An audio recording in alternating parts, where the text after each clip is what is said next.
주 나의 하나님이여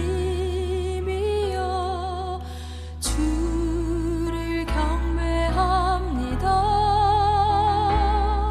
주 사랑하는 나의 마음을 주께서 아시나이다. 할렐루야. 지난 한 주간 동안 어려운 환경 속에서 또 하나님의 은혜로 평안하셨습니까? 항상 하나님의 은혜가 여러분의 삶에 충만하길 바랍니다. 그리고 매일매일 다니엘 큐티 하시면서 하루 한 걸음 한 걸음 걸어가시는 여러분의 길에 말씀을 성취하시고 이루어주시는 하나님의 축복이 풍성하게 넘치길 바랍니다. 오늘도 하나님의 말씀을 보겠습니다. 너희는 이렇게 기도하라 라는 제목의 말씀으로 마태복음 6장 9절에서 15절까지의 말씀을 살펴보도록 하겠습니다. 우리는 지금 예수님께서 산상에서 말씀하신 그 산상 수훈을 살펴보고 있는데 팔복을 말씀해 주셨고 그 다음에는 하나님의 온전하심과 같이 너희도 온전하라 라는 말씀을 해 주셨습니다. 그리고 온전하기 위해서 하나님처럼 온전하기 위해서 우리가 이제 이 땅에서 삶을 잘 살아야 되잖아요. 그러기 위해서 필요한 것이 뭐냐면 기도하는 삶입니다. 그래서 예수님은 바로 기도하는 삶에 대해서 얘기해 주셨는데 지난주에는 기도의 방법과 태도에 대해서 말씀해 주셨습니다. 아주 중요한 방법과 태도가 뭐냐? 사람에게 보이려고 외식하는 기도를 하지 말라고 하셨습니다. 하나님은 어떤 분이시냐면 은밀한 중에 계시고 은밀한 중에 보시는 하나님. 그러니까 우리의 마음 중심을 보시는 하나님이라는 거죠. 겉으로 뭘 이렇게 치장하고 포장할 필요가 없다라는 겁니다. 내 마음 중심을 털어놓고 진실한 기도를 해야 한다. 그러기 위해서 골방을 찾아야 된다 그랬습니다. 골방으로 가서 문을 닫고 기도하라고 그랬습니다. 그러니까 하나님과 나만의 시간을 가져야 된다는 거죠. 하나님과 나만의 만남의 장소가 있어야 된다는 겁니다. 여러분도 골방을 가져야 합니다. 주님에게는 겟세마네가 바로 골방이었습니다. 다니엘에게는 자기 집 다락방이 골방이었습니다. 우리도 우리의 골방이 있어야 되는 것입니다. 그 골방에서 하나님과 나만의 시간을 갖고 하나님께 기도해야 됩니다. 하나님께 집중해서 진실한 기도를 해야 되고 또 예수님께서 하신 말씀이 중언부언하지 말고 기도하라 그랬습니다. 중언부언하지 말고 기도하라. 이게 뭐야? 하나님과 대화를 하라는 겁니다. 하나님과 대화하는 기도. 특히 하나님과 대화하는 건 쌍방간의 소통이지만 내가 하나님께 말씀드리는 것보다는 하나님이 내게 말씀하시는 것을 많이 듣는 시간을 가져야 된다. 왜? 나는 하나님을 모르지만 하나님은 나를 잘 알고 계시기 때문에 내가 여러 가지 기도 제목을 많이 하나님께 할 필요보다는 하나님의 주시는 말씀을 들을 필요가 더 있기 때문에 그런 것입니다. 자, 이렇게 기도의 태도와 방법에 대해서 말씀을 해주셨고 오늘 말씀에는 어떤 내용의 기도를 해야 되느냐 기도의 제목에 대해서 말씀해 주시고 있는 겁니다. 그래서 오늘 말씀 9절에서 예수님은 이렇게 말씀했습니다. 너희는 이렇게 기도하라. 그러면서 평생 우리가 기도할 때 어떤 기도 제목을 가장 중요하게 생각하면서 그 기도 제목을 가지고 기도해야 되는지를 이제 말씀해 주셨는데 제일 먼저 하신 말씀이 하늘에 계신 우리 아버지여 이름이 거룩히 여김을 받으시오며 그렇게 기도하라고 했습니다. 여러분 이 시작부터 오늘 본문에 읽은 이 말씀은 짧게 표현되어 있지만 이것을 주기도문이라고 합니다. 그러니까 주님께서 우리에게 가르쳐 주신 기도문이라고 한 거죠. 그래서 우리가 다른 기도도 할 수 있겠지만 항상 기도 속에 빼먹지 않고 가장 중요시 여기며 기도할 내용, 기도의 제목이 뭐냐? 그게 바로 오늘 말씀이라는 거죠. 그 첫 번째가 하늘에 계신 우리 아버지여 이름이 거룩히 여김을 받으시오며 그런 기도를 하라는 겁니다. 여러분 하늘에 계신 우리 아버지 하나님의 이름이 거룩히 여김을 받는 기도 다시 말하면 하나님이 영광 받으시는 일을 위한 기도가 있어야 된다는 거죠. 우리의 기도의 핵심 내용은 하나님이 영광 받으시는 일 그거를 위해서 기도하라는 거죠. 그것이 하나님 아버지의 뜻이라는 겁니다. 그리고 그 뜻은 하나님의 나라를 통해서 이 땅에 이루어져야 한다는 겁니다. 그래서 하나님의 백성이요 자녀가 된 우리가 하나님의 그 택함을 받아 자녀가 되고 백성이 된 이유가 뭐냐? 바로 그 하나님의 뜻. 다시 말하면 하나님께서 거룩히 여김 받으시고 영광 받으시는 그 하나님의 뜻이 이 땅에서 이루어지게 하도록 그래서 우리를 선택하셨고 우리를 부르셨고 우리를 사용하시는 거예요. 그러니까 우리의 기도는 그 기도가 먼저 되어야 된다는 거죠. 먼저 그 기도를 해야 된다라는 겁니다. 하나님의 나라를 이루기 위해서 기도. 하나님의 거룩히 여김이 받으시고 하나님의 영광이 나타나는 그 나라를 위해서 기도하라는 것입니다. 여러분 그렇게 살면 어떻게 됩니까? 우리도 하나님이 영광을 주신다라는 거죠. 하나님의 영광을 위해서 우리가 살면 하나님이 우리에게도 영광을 주신다라는 겁니다. 그러니까 우리가 하나님의 영광을 위해서 기도해야 되는 거죠. 자, 그래서 우리가 하나님의 나라가 이 땅에 이루어지길 위해서 기도해야 된다. 그러면서 이 기도의 마지막 기도문, 이 주기도문의 마지막에 똑같은 말씀을 반복해서 하신 거예요. 그래서 마지막에 나라가 임하시오며 뜻이 하늘에서 이루어진 것 같이 땅에서도 이루어지이다. 이렇게 기도하라 말씀하신 것입니다. 그러니까 지금 이 주기도문의 핵심은 뭐예요? 하나님의 나라를 위해서 기도하라. 근데 그 하나님의 나라는 어떤 나라입니까? 하나님의 뜻이 이 땅에서 이루어지는 나라는 거죠. 그럼 그 하나님의 뜻이 뭡니까? 하나님의 이름이 거룩히 여김을 받는 것. 다시 말하면 하나님이 영광 받으시는 것. 그런 뜻을 위해서, 그 뜻이 이루어지는 그 나라를 위해서 기도하라. 그래서 주신 말씀이 이 주기도문의 말씀이고, 그래서 주신 기도 제목이 이 주기도문 안에 있는 내용인 것입니다. 자, 그렇다면 그 안에 어떤 내용이 구체적으로 있는가? 하나님의 나라를 이루기 위해서, 하나님의 뜻을 이루기 위해서, 하나님의 이름이 거룩히 여김을 받고 하나님이 영광 받으시기 위해서 우리는 구체적으로 어떤 삶을 살고 또 어떤 삶을 위해서 기도해야 하는가? 그것도 기도 제목으로 그 안에 포함시켜 주셨습니다. 그래서 오늘은 그 네 가지 중에서 두 가지를 한번 살펴보려고 하는 것입니다. 첫 번째로는 일용할 양식을 위해서 기도하라 하셨습니다. 일용할 양식을 위해서 기도하라. 오늘 말씀 11절에 오늘 우리에게 일용할 양식을 주시옵고 그렇게 기도하라고 했습니다. 여러분 양식에는 전에 말씀을 드렸죠. 양식에는 육의 양식과 영의 양식이 있다고 했습니다. 여기서 우리에게 일용할 양식을 주옵시고 그렇게 기도하라고 하신 것은 두 가지 양식을 다 포함하고 있는 것입니다. 어떤 사람은 육의 양식은 빼고 영의 양식을 위해서 기도하라는 그런 말씀이라고 말하기도 하지만 그렇지 않습니다. 양식에는 육의 양식도 있고 영의 양식도 있는데 하나님이 우리에게 주실 양식은 영의 양식만이 아닙니다. 육의 양식도 주시는 겁니다. 우리에게 다 필요하기 때문에. 그래서 육의 양식을 위해서도 기도하라, 영의 양식을 위해서도 기도하라 하시고 있는 겁니다. 여러분 그것은 기도할 필요가 있는 겁니다. 특별히 오늘 말씀에 육의 양식을 위해서 기도하라, 영의 양식을 위해서 기도하라고 하신 말씀에 어떤 접두어를 붙였냐 하면은 일용할 양식을, 수식어죠. 일용할 양식을 위해서 기도하라. 그러니까 이 수식어를 일용할이라는 말을 붙였어요. 일용할. 그러니까 일용할이라는 말이 뭡니까? 하루에 쓸 정도의 양식. 하루에 쓸 양식을 위해서 기도하라고 하신 겁니다. 그래야 그 양식들이 있어야, 필요한 양식이 다 있어야 우리가 그 양식을 먹고 살아가면서 하나님의 나라를 온전히 이룰 수 있다. 하나님이 영광 받으시는 그 나라를 이룰 수 있다라고 하는 겁니다. 그러니까 우리는 그 양식을 위해서 기도해야 된다는 겁니다. 굉장히 중요하다는 거예요. 여러분 사람에게 육의 양식이 중요하죠. 우리가 헐벗고 굶주리면서 어떻게 하나님의 나라를 이 땅에 이룰 수가 있겠습니까? 우리가 가난하게 살면서 남에게 막 손을 벌리고 살면서 남의 도움을 받고 살면서 어떻게 이 땅에 저 세상 사람들 속에서 하나님의 나라를 이룰 수가 있겠습니까? 그러니까 우리에게는 육의 양식이 필요한 거예요. 그래서 그 육의 양식을 하나님께서 채워주시길 위해서 기도해야 한다는 겁니다. 하나님이 채워주시겠다라는 거예요. 그러니까 기도하라는 겁니다. 근데 거기에 일용할이라는, 오늘 사용할이라는 이 단서를 붙이셨어요. 수식어를 붙이셨어요. 그 말을 강조하고 있는데 그 뜻이 뭡니까? 일용할 양, 그냥 양식이 아닙니다. 그냥 육의 양식이 아니라 일용할 육의 양식이라는 거죠. 왜 일용할이라는 말을 붙이셨을까? 그 일용할이라는 것은 오늘 사용할이라는 거죠. 뭐 내일 모레 뭐 1년, 20년, 20년, 50년 후에 그것까지 다 생각할 필요가 없다라는 거죠. 그러니까 양식의 문제는 그 미래의 모든 걸 다 하나님께 그냥 맡기고 제일 중요한 건 오늘 내가 먹을 양식. 이게 뭡니까?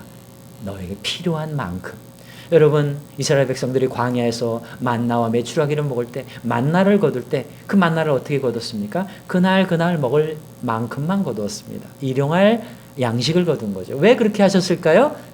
양식의 문제를 다 하나님께 맡기라고 그런 거예요. 걱정하지 말라는 겁니다. 또 지나치게 많이 욕심내지 말라는 거죠. 지나치게 욕심내지 말라는 거예요. 여러분, 우리가 육의 양식을 위해서 기도할 때 중요한 건 뭐냐면 너무 지나친 욕심을 갖지 않는 것입니다. 왜 그럴까요? 왜?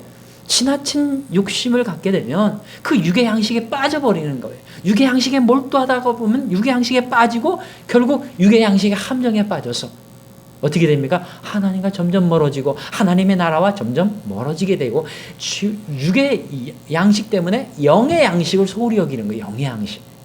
육의 양식보다 더 중요한 것은 영의 양식인데 육의 양식에 몰두하다 보면 영의 양식을 소홀히 여기게 되고 영의 양식을 안 먹게 되고 그러다 보면 영양실조에 걸리게 되고 그러다 보면 가장 중요한 이 하나님의 나라의 길, 진리의 길을 걸어가지 못하게 되는 것입니다. 영의 양식을 먹어야만 우리는 진리를 밝히 알게 되고 진리의 길을 걸어갈 수가 있는 거예요.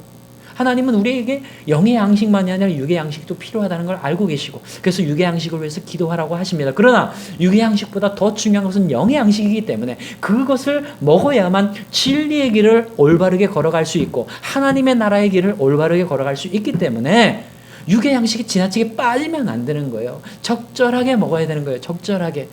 하나님이 적절한 것을 채워주실 거니까 걱정하지 말고 필요한 만큼 채워주실 것이니까 걱정하지 말고 너희도 욕심내지 마라. 그래서 일용할 양식을 위해서 기도하라 그러신 거예요. 욕심내지 말라는 소리죠. 하나님께 맡기라는 소리인 동시에 지나치게 몰두하지 말라. 하나님, 그 필요한 만큼 하나님이 채워주시기를 기도하라 그러신 것입니다. 여러분, 그래서 잠언서 30장 7장에 보면 7절에 보면 아굴의 기도가 있습니다. 아굴의 기도가 어떤 기도냐면 이런 기도를 아굴이 하고 있습니다. 내가 두 가지 일을 주께 구하였사오니 내가 죽기 전에 내게 거절하지 마시옵소서. 곧 헛된 것과 거짓말을 내게서 멀리하옵시며 나를 가난하게도 마옵시고 부하게도 마옵시고 오직 필요한 양식으로 나를 먹이시옵소서. 필요한 양식으로 나를 먹이시옵소서. 이 말이 뭐냐? 일용할 양식을 위해서 기도하고 있는 거예요. 그러면서 계속 이 말을 읽습니다. 기도를 읽습니다. 혹 내가 배불러서 하나님을 모른다 여호와가 누구냐 할까 하오며 혹 내가 가난하여 도둑질하고 내 하나님의 이름을 욕되게 할까 두려워함이니이다. 그러면서 아굴은 하나님께 일용할 양식을 위해서 기도하고 있는 거예요. 이게 진정한 기도입니다. 지나치면 하나님을 멀리할까 봐 그리고 너무 없으면 도둑질하고 하나님의 이름을 욕되게 할까 봐 그러니까 하나님의 영광을 위해서 지금 기도하고 있는 거예요. 그래서 지나치게 몰두하는 육의 양식에 몰두하는 기도가 아니고 일용할 양식을 달라고 그런 기도를 하고 있습니다. 이 영의 양식이 더 중요하기 때문에 지금요 이 아굴은 초점이 뭡니까? 육의 양식이 아니라 하나님과의 관계에 있는 거예요. 하나님의 관계를 어떻게 잘 세워나갈 수 있을까? 그러려면 영의 양식을 구해야 되는 거잖아요. 그러니까 육의 양식이 지나치게 몰두하면 안 되는 거예요. 그런데 육의 양식이 또 필요하잖아요. 그래서 적절한 양식을 달라고 기도하고 있는 것입니다. 이것이 바로 예수님이 주기도문에 말씀하신 일용할 양식의 의미인 겁니다. 여러분, 육의 양식도 구하십시오. 그러나 일용할 양식, 다시 말하면 우리에게 필요한 만큼 하나님이 필요하다고 생각하시는 만큼 적절한 양식을 주시기를 하나님께 다 맡기고 그런 양식 주시기를 위해서 기도하시기 바랍니다. 그리고 무엇보다도 영의 양식을 채워주시길 영의 양식을 날마다 먹고 자라날 수 있도록 하나님의 진리의 길을 잘 걸어가고 그 나라의 길을 잘 걸어가서 그 나라를 이루기를 위해서 기도하시기 바랍니다. 그럴 때 하나님께서 여러분에게 육의 양식도 영의 양식도 풍족하게 채워주실 것입니다. 여러분, 예수님께서 마태복음 4장 4절에서 이렇게 말씀하셨습니다. 사람이 떡으로만 살 것이 아니요 하나님의 입으로 나오는 모든 말씀으로 살 것이다. 떡으로만 살 것이 아니요. 그러니까 떡도 필요하다는 거죠. 일용할 만큼 필요한 거예요. 그러나 무엇보다도 하나님의 입으로 나오는 모든 말씀으로 살 것이다. 그것을 더 중요시 여겨라 그렇게 말씀하셨습니다. 저는 여러분의 늘 기도가 아굴의 기도와 같기를 바랍니다. 그리고 그런 아굴의 기도와 같은 의미로 늘 일용할 양식을 위해서 기도하셔서 무엇보다도 영의 양식을 위해서 더 기도하셔서 여러분의 모든 양식이 육의 양식, 영의 양식 모든 양식이 풍족하여 하나님의 나라를 크게 이루시길 또 온전하게 이루시길 그래서 하나님께 영광 돌리길 간절히 소망합니다. 자, 그 다음에 두 번째, 첫 번째는 일용할 양식을 위해서 기도하라 하셨어요. 그걸 위해 기도해야 되겠죠. 두 번째는 오늘 12절 말씀에 이런 말씀이 있습니다. 우리가 우리에게 죄 지은 자를 사하여 준 것 같이 우리 죄를 사하여 주시옵고 이렇게 기도하라고 했습니다. 이것은 한마디로 말하면 죄 용서를 위해서 기도하라는 겁니다. 죄 용서를 위해서 기도하라. 여러분, 죄 용서란 뭡니까? 죄 용서. 죄 용서라는 것은 뭐냐면 하나님의 나라를 이루기 위해서 가장 중요한 기도입니다. 왜냐하면 이 하나님과 나 사이에 죄가 가로막고 있기 때문에 그 죄의 문제를 해결해야 되는 거예요. 여러분, 하나님과 우리 사이에 죄의 담과 죄의 벽이 있습니다. 장애물이 있습니다. 그래서 하나님께서 주시는 은혜와 축복의 이 통로를 막고 있는 거예요. 그 죄의 문제를 해결해야 됩니다. 그래서 죄 용서에 기도를 해야 된다는 거예요. 이사야서 59장 1절에 하나님께서 이렇게 말씀하셨습니다. 여호와의 손이 짧아 구원하시지 못한 것도 아니요 귀가 둔하여 듣지 못하심도 아니라 오직 너희 죄악이 너희와 너희 하나님 사이를 갈라놓았고 너희 죄가 그의 얼굴을 가리어 너희에게서 듣지 않으시게 함이니라 그랬습니다. 그러니까 하나님께 영광이 되고 우리에게도 영광이 되는 하나님의 나라를 이루려면 하나님께서 우리에게 주시는 은혜와 축복을 많이 받아야 되는데 그 통로가 막혀버린 거예요. 죄 때문에 막혀버린 거예요. 담이 생기고 벽이 생긴 거죠. 장애물이 생긴 거예요. 그걸 뚫지 않으면 안 되는 거예요. 그래서 우리가 그 죄의 문제를 해결하기 위해서 날마다 기도해야 되는데 어떤 기도를 해야 되느냐? 죄의 용서를 위해서 기도해야 된다는 거예요. 죄의 용서. 하나님 죄를 용서해 주세요. 그 기도를 해야 된다는 겁니다. 여러분, 우리는요 이미 하나님에게 죄 용서를 받은 사람들입니다. 사실 예수님의 십자가를 통해서 우리는 우리의 죄를 용서받았어요. 그래서 우리의 죄의 형벌을 받지 않도록 영원히 죄의 형벌에서 우리가 벗어나도록 해 주셨습니다. 그것은 영원한 선언이에요. 변할 수가 없어요. 그런데 현재 우리는 이 땅에서 살아가고 있잖아요. 그리고 이 살아가는 순간순간 죄를 저지르고 있잖아요. 이 죄를 저지르는 이 삶의 현장 속에 우리는 살고 있는 거예요. 그렇기 때문에 우리에게 필요한 것은 이 죄를 이겨내는 거예요. 하나님께서 십자가를 통해서 죄의 문제를 해결해 줬다고 지금 우리가 죄가 없어지고 죄가 사라지고 우리는 죄를 안 저지르고 그렇게 자연스럽게 다 되는 게 아니에요. 우리는 여전히 죄를 짓고 살아가고 있는 거죠. 미래에도 또 죄를 저질 수 있는 거예요. 우리의 과거, 현재, 미래의 모든 죄의 문제를 하나님이 예수님의 십자가로 해결해 주셨지만 우리는 죄의 현장 속에서 지금 살아가고 있기 때문에 우리에게 필요한 것은 이 죄를 이겨내는 거예요. 왜? 이 죄가 지금 현재 하나님이 내게 주신 은혜와 축복의 통로를 막고 있기 때문에. 그래서 우리가 늘 평생 싸워야 될 게 바로 이 죄라는 거죠. 죄. 그래서 우리의 이 은혜와 축복의 통로를 막고 있는 죄를 자꾸 제거해야 되는 거예요. 물리쳐야 되는 겁니다. 이겨내야 되는 겁니다. 그래서 우리가 기도해야 할 때도 하나님 앞에 이 죄의 문제를 놓고 기도해야 됩니다. 날마다 하나님 이 죄를 용서해 주세요. 이미 다 용서해 주셨지만 지금 나는 그 기도를 해야 돼. 왜? 죄와 싸워 이겨야 되니까.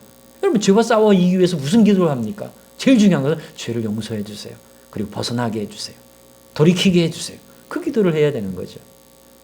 자, 그래서 죄 용서의 기도를 해야 하는데 죄 용서를 기도를 해야 되는데 그 죄 용서를 받기 위해서 두 가지가 있습니다. 첫 번째로는 회개를 해야 되는 거예요. 회개의 기도를 해야 됩니다. 하나님, 다시는 이렇게 살지 않겠습니다. 고치겠습니다. 돌이키겠습니다. 하나님 용서해 주세요. 이 회개하는 기도를 해야 됩니다. 하나님 앞에 주님 잘못했습니다. 돌이키겠습니다 하는 회개의 기도를 날마다 우리가 하나님 앞에 나가서 해야 되는 겁니다. 그걸 회개의 제사라고 하는 거죠. 그게 필요합니다. 그 다음에 해야 할 일이 있습니다. 그것을 오늘 주기도문에 예수님이 써놓으신 거예요. 어떤 기도를 해야 하면 이웃의 죄를 용서하는 일, 용서하는 기도를 하라는 거죠. 이웃의 죄를 용서하는 기도를 하라. 이웃의 죄를 용서하기 위해서 그런 삶을 살라. 그렇게 말씀하시는 것입니다. 그것이 바로 하나님이 그렇게 그 이웃의 죄를 용서하며 살 때 하나님이 나의 죄를 용서해 주시겠다고 이 조건을 달아주신 거예요. 우리의 죄를 용서해 주시는 전제 조건으로 말씀해 주신 거예요. 그러니까 우리가 죄를 용서받기 위해서 첫 번째는 회개해야 되지만 두 번째로는 이웃의 죄를, 나에게 죄를 지은 이웃을 용서해야 한다는 거죠. 하나님이 그렇게 해야 나의 죄를 용서해 주시겠다고 말씀하셨기 때문에 오늘 말씀에 특별히 14절 15절에 예수님이 부연 설명으로 이렇게 말씀하셨습니다. 너희가 사람의 잘못을 용서하면 너희 하늘 아버지께서도 너희 잘못을 용서하시려니와 너희가 사람의 잘못을 용서하지 아니하면 너희 아버지께서도 너희의 잘못을 용서하지 아니하리라. 회개만 하면 되는 게 아니에요. 나에게 죄를 지은 사람들을 용서할 수 있어야 되는 거예요. 그 용서를 해야 하나님이 너도 용서해 주겠다 그렇게 말씀하시는 거예요. 조건을 붙이셨어요. 그래서 우리는 날마다 용서하는 삶을 살아야 한다는 겁니다. 여러분 시편 23편에 보면 다윗이 이런 말씀을 했습니다. 주의 지팡이와 주의 막대기가 나를 안위하시나이다. 나를 편안하게 지키시는 게 주의 지팡이가 있고 주의 막대기가 있다는 거예요. 지팡이는 뭔 줄 알잖아요. 뭔 줄 아시잖아요. 우리를 이끌어가는 거죠. 양을 이끌듯 우리를 이끌어가는 걸 지팡이로 표현하는 거잖아요. 근데 막대기는 뭘까요? 막대기는 양떼를 지키는 목동이 이 악한 짐승으로부터 양떼를 지킬 때 악한 짐승을 때려서 내쫓는 건데 막대기를 사용하죠. 또 하나는 뭐냐면 양들을 위해서도 사용합니다. 양들이 잘못된 길로 갈 때 툭툭 쳐서 뭐 악한 짐승처럼 막 세게 치고 그러는 게 아니죠. 툭툭 쳐서 갈 길을 바로 잡는 거예요. 그러니까 작은 채찍이죠. 작은 채찍. 작은 채찍을 하면서 이제 벗어난 길로부터 이 올바른 길로 돌이키도록 그렇게 사용하는 게 막대기죠. 근데 다윗은 그 막대기도 자기를 안위한다는 거예요. 나를 편안하게 지키고 보호해 주신다라고 그렇게 고백하고 있는 겁니다. 여러분 하나님 아버지께서 우리를 안위하시는데 지팡이가 있고 막대기가 있다는 거예요. 근데 그 막대기는 악한 짐승을 내쫓는 그런 게 강하고 큰 채찍이 아니라 약하고 작은 채찍이에요. 그냥 우리 길을 돌이키도록 작은 채찍질을 해주시는 거예요. 근데 그것도 뭐 아프긴 하겠죠. 자, 그런데요, 그 채찍을 늘 맞아야 될까요? 채찍 맞는 사람, 맞기를 좋아하는 사람이 어디 있습니까? 지혜로운 길은 뭐냐면 채찍을 가급적이면 안 맞아야 되죠. 여러분이 우리가 하나님 안에서 살아가는데 맨날 하나님이 주신 막대기, 그 채찍을 맞아야 되겠습니까? 하나님은 채찍질 하기를 원치 않으셔요. 여러분 부모도 자녀들 채찍질 하는 것을 원하는 부모는 아무도 없어요. 어쩔 수 없어 작은 채찍을 드는 것이지 부모가 자녀를 때리길 좋아하는 부모가 어디 있겠습니까? 작은 채찍질도 한번 때리면 막 속상한 거죠. 가급적이면 안 때리고 싶은 거예요. 근데 자녀가 만약에 부모가 작은 채찍질을 하는 것조차도 지혜롭게 피해 나가려고 한다면 얼마나 좋겠어요. 여러분 하나님 아버지도 그렇게 생각하십니다. 우리가 이 작은 채찍을 막기를 원하시는 게 아니라 작은 채찍을 피하기를 원하시는 거예요. 근데 이 작은 채찍을 피하는 길이 뭐냐? 그것도 가르쳐 주시는 거죠. 첫째, 회개를 하라. 회개의 삶을 살아 이거예요. 그 다음에 두 번째로는 남을 용서하는 삶을 살아. 그러면 너도 용서해 주겠다. 그렇게 약속해 주신 거예요. 조건을 달아주신 거죠. 여러분 하나님이 주시는 작은 막대기, 작은 채찍을 피하는 길은 회개하는 길입니다. 여러분 죄를 저지르면요 어차피 두들겨 맞아요. 하나님이 두들기시는 게 아니라 내가 그냥 구렁텅이에 빠지게 됩니다.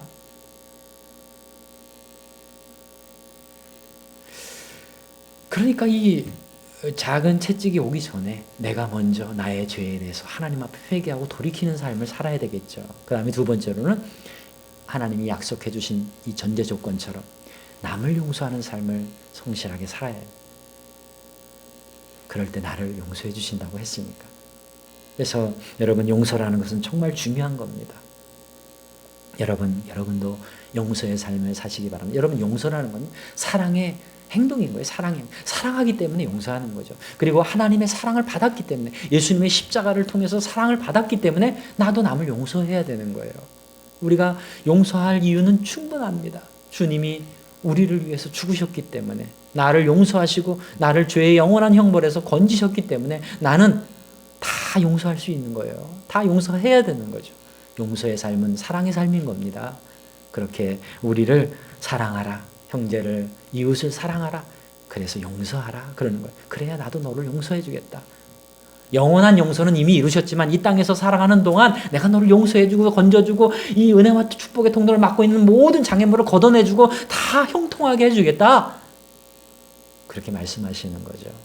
진리의 길을 잘 걸어가게 해주고 하나님의 나라를 잘 이루게 해주겠다. 그걸 막고 있는 모든 죄의 이 담들을 허물어 주겠다. 벽들을 무너뜨려 주겠다.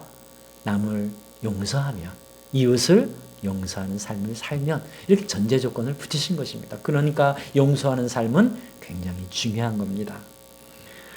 그래서 여러분, 마태복음 18장 21절에 보면 베드로가 예수님에게 이렇게 말씀했습니다. 주여, 형제가 내게 죄를 범하면 몇 번이나 용서하여 주리이까? 7번까지 하리이까? 그렇게 물었습니다. 그랬더니 예수님께서 베드로에게 어떻게 대답하셨습니까? 7번뿐 아니라 7번을 70번까지라도, 그러니까 490번까지라도. 이게 뭐예요? 490번까지 하라는 거예요? 아니죠. 영원히 항상 하라는 거예요. 항상 용서하라는 거예요. 항상 용서하라. 왜 그럴까요? 하나님이 나를 용서한 그 용서는 내가 사람을 용서하는 것보다 더 크기 때문에, 얼마나 크기 때문에, 너는 그런 용서를 받은 사람이기 때문에 네가 용서하지 못할 사람이 어디 있냐는 거예요. 그러니까 계속 용서하라는 거죠. 너무 억울해하지 말고 너무 슬퍼하지 말고 주님의 사랑을 깨달으면 너는 그거 용서할 수 있지 않니? 그거 별것도 아닌데 왜 용서를 못하니? 주님의 사랑을 받았잖아. 주님의 정말 다할 수 없는 사랑을 받았기 때문에 너는 그 형제를 사랑하는 마음으로 용서하는 거, 그거 어렵지 않다. 한번 해라. 그러면 나도 너를 용서해주고 너의 현재의 삶에 일어난 모든 죄들을 내가 넘어가지고 형통한 길을 계속 열어주겠다. 그렇게 약속해 주시고 있는 것입니다. 여러분, 이 한 주간 용서의 삶을 사시기 바랍니다. 사랑의 행동을 하시기 바랍니다. 그래서 여러분의 은혜와 축복의 통로가 다 뚫리고 형통하시길 바랍니다. 이 두 기도가 중요한 여러분의 기도의 제목이 되어야 됩니다. 첫 번째로는 하나님, 나의 육의 양식, 영의 양식을 위해서 하나님께서 그 육의 양식과 영의 양식을 적절히 주시도록 위해서 기도하고, 무엇보다도 영의 양식을 다 공급해 주셔서 진리의 길, 하나님의 길을 잘 걸어갈 수 있도록 위해서 기도하시고, 두 번째로는 그 모든 길을 막고 있는 죄의 문제, 그걸 해결하기 위해서 죄 용서를 위한 기도를 하시기 바라고요. 그걸 위해서 늘 회개의 기도를 할 뿐만 아니라 형제와 자매와 그리고 이웃들을 용서하는 그런 기도를 하시고 그런 행동을 하시기 바랍니다. 그래서 여러분의 삶이 하나님이 주는 풍성한 은혜와 축복을 누리는 삶이 되길 바랍니다. 하나님께서 영광 받으시고 우리에게도 영광이 되는 그 하나님의 나라를 풍성하게 이루는 그런 삶이 되시길 바랍니다. 기도하겠습니다. 하나님 아버지, 감사합니다. 날마다 회개하며 죄에서 돌이키는 삶을 살게 해 주옵소서. 이웃의 죄를 용서하는 삶을 살게 해 주옵소서. 또 그러기 위해 진리가 무엇인지, 하나님의 뜻대로 사는 길이 무엇인지 밝히 알도록 영의 양식을 공급해 주시길 위해서 늘 기도하는 삶을 살게 해 주옵소서. 그래서 모든 막혔던 길들이 형통하게 뚫리고 하나님의 은혜와 축복의 통로가 열리어 하나님의 나라를 크게 이루는 저희들의 삶이 되게 해 주옵소서. 예수님의 이름으로 기도하옵나이다. 아멘. 이 한 주간도 사랑의 마음으로 형제와 이웃을 용서하는 삶을 살아가시길 바랍니다. 또 그것을 위해서 늘 기도하시기 바라고요. 항상 영의 양식을 공급받기 위해 기도하는 삶, 영양식을 먹고 자라나는 삶에 힘쓰시기 바랍니다. 감사합니다.